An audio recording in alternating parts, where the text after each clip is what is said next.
One challenge that normally you start facing is, how do you get creativity? How do you get creativity into a data guy, and how do you get, data into a creative guy? Okay, is this not the challenge that you face in an industry, and how do you approach this problem?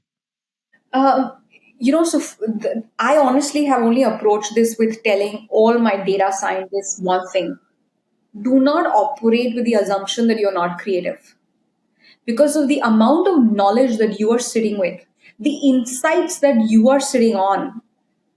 Being able to even identify those insights is a form of creativity, right? Because when you mine that data and you're able to form that insight, it is a form of creativity because you're putting your own, there's a lens of perception, there's a sense of value, there's a sense of cultural know-how.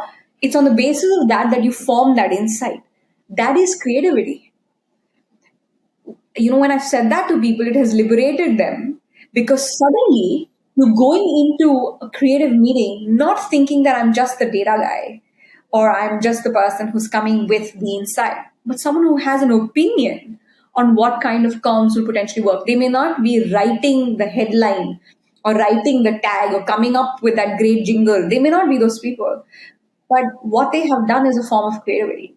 In a similar way, when it comes to creative teams saying, hey, I don't understand data, but especially at Glitch, as we were building Glitch, our creative teams were looking at the data on social platforms, looking at trends, looking at what people were talking, and on the basis of that, have created some of the biggest award winning, most impactful communication that we have put out. So it is, there is no segregation of left and right, in my opinion. There, the left brain and right brain are truly merged.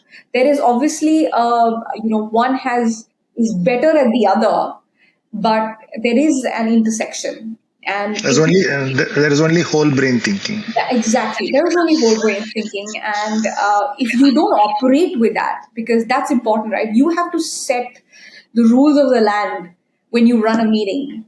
And the rules of the land is there is no left and right brain. This is that we are a creative company, and as a creative company, everyone in this organization is creative.